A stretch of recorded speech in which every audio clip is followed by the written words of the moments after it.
ఇది సత్యవాక్యం, జీవవాక్యం, ఇది దేవుని ప్రేమ కావ్యం. ఇది సత్యవాక్యం, జీవవాక్యం, ఇది దేవుని ప్రేమ కావ్యం. ప్రియ సహోదరి సహోదర, ఈరోజు మనం ప్రకటన గ్రంథం 18వ అధ్యాయంలో ధ్యానిద్దాం. 17వ అధ్యాయంలో ఆత్మీయమైన భ్రష్టత్వానికి గురైన బబులోన్ గురించి చూసాము. ఇప్పుడు 18వ అధ్యాయంలో క్రీస్తు విరోధి కట్టుకున్న మహా గొప్ప పట్టణమైన, సుందరమైన, ఆ యొక్క ప్రపంచ కేంద్రంగా ఉన్న ఆ మహాపట్నం కూర్చోబోతున్నాడు దేవుడు. దాని గురించి తెలుసుకుందాం.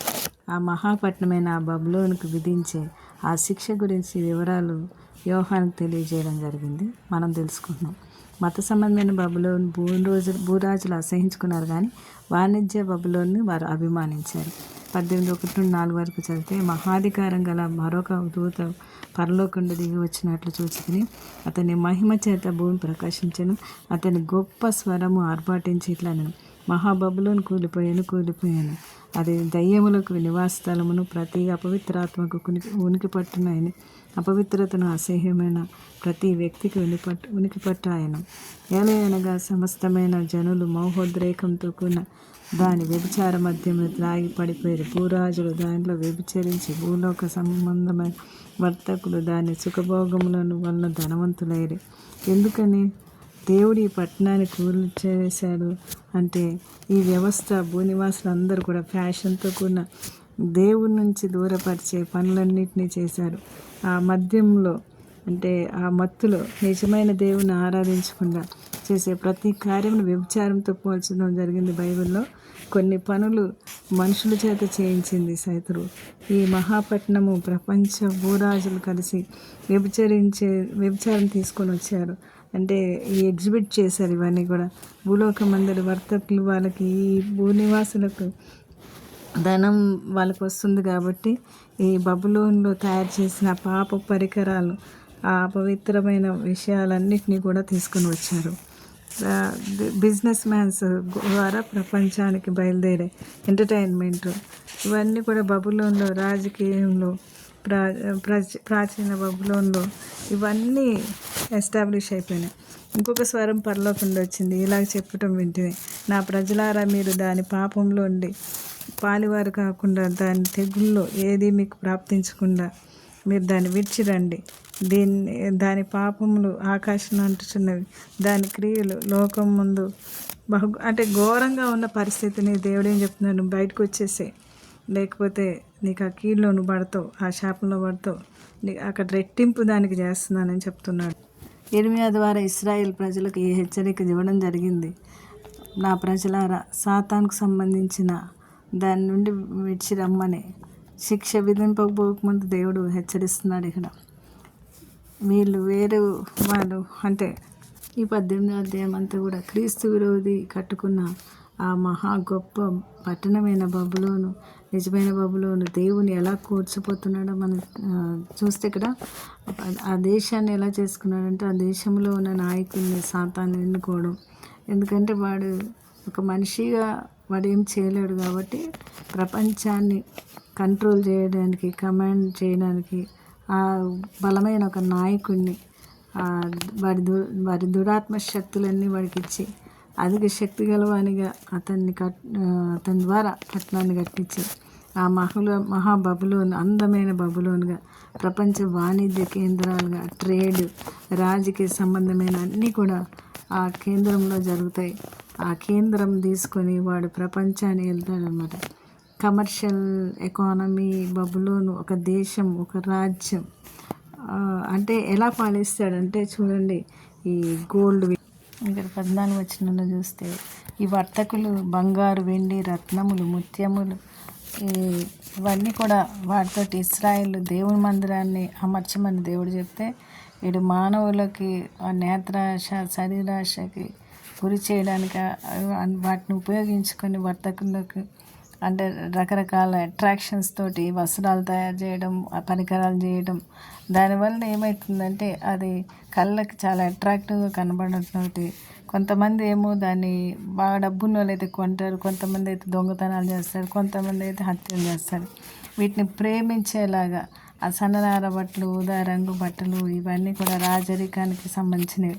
ఆ విధంగా ఫ్యాషన్స్ తోటి ఆ ఖరీదైన వాటిని, బట్టల్ని మొదలైన సరుకుల్ని వాడు దింపుతాడనమాట. ఆ ఫ్యాషన్స్లో ఆ మనుషులందరినీ కూడా ఆ శరీరాశలో, ఆ నేత్రాశలో పడేస్తాడు. ఇక అందుకని నీ ప్రాణానికి ఇష్టమైన ఫలమును విడిచిపోతాయి, నిన్ను రమ్యమైనవన్నీ కూడా నీకు దొరకకుండా నశించిపోతాయి.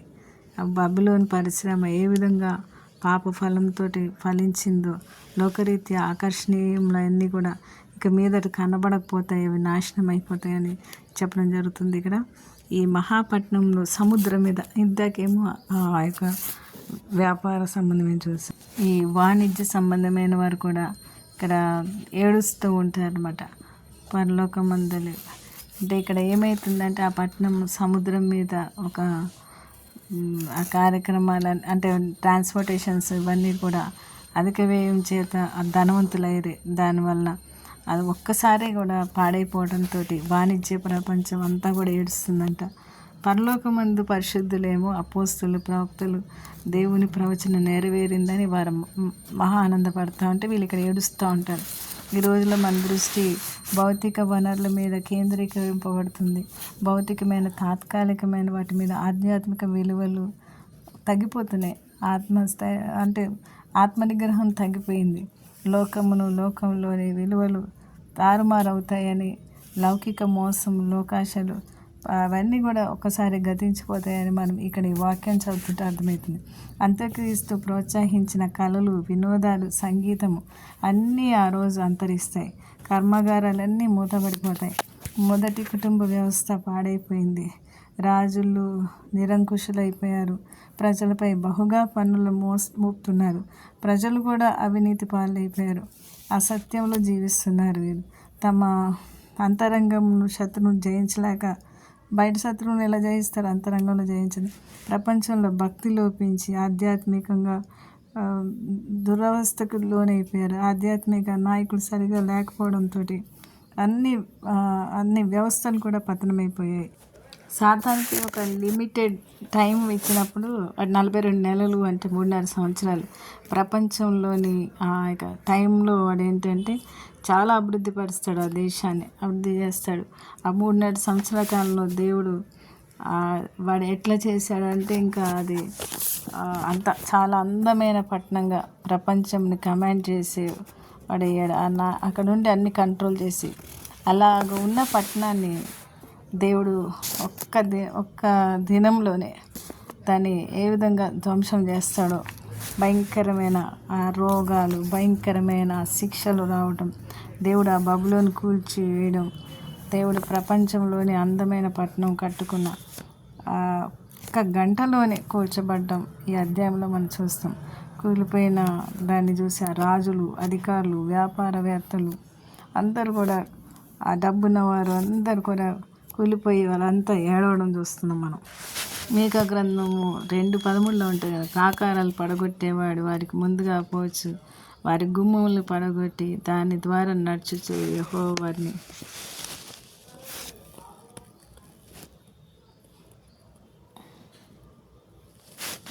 ఇప్పుడు చూస్తున్నాం. పెద్ద పెద్ద బిల్డింగ్లు కట్టేసుకుంటారు అక్రమంగా. కానీ ఈ బిల్డోజర్ వచ్చిందంటే ఒక క్షణంలో అది అంతా అసలు కనబడదు. దాంట్లో చూసరికి అది కనబడదు. అలా దేవుడు నశింపజేస్తాడని మనం తెలుసుకున్నాం. యేసు ప్రభు రాకడ సమీపంగా ఉంది. ఆయన చీకటి చరిత్రకు ముగింపు.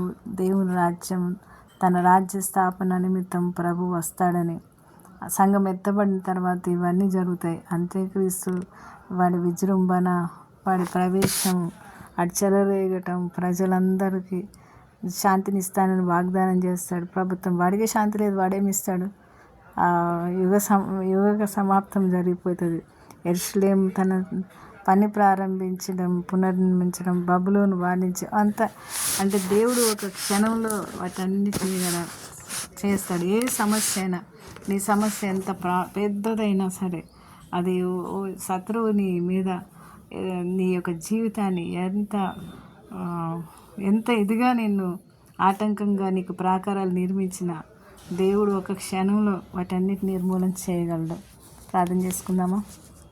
ప్రేమగల మా పరలోక తండ్రి, నీకు వందనాలు. లోకంలో ఉన్నవి కానీ లోకాశలు, శరీరాశ, నేత్రాశ, జీవనం ఇవన్నీ గతించిపోయేవని దేవా, నీ వైపు చూడడానికి, నీ ఆశీర్వాదం పొందుకోవడానికి నీ బిడ్డలు తండ్రి ఇంద్రియ నిగ్రహం గల ఆత్మనివ్వండి ప్రభా. వారికి కలిగిన దాడి అంత తృప్తిపడి వారికి తండ్రి విశ్వాసంలో గట్టిగా, వారికి కలిగిన విశ్వాసం గట్టిగా పట్టుకుని జీవించే కృపనివ్వండి తండ్రి.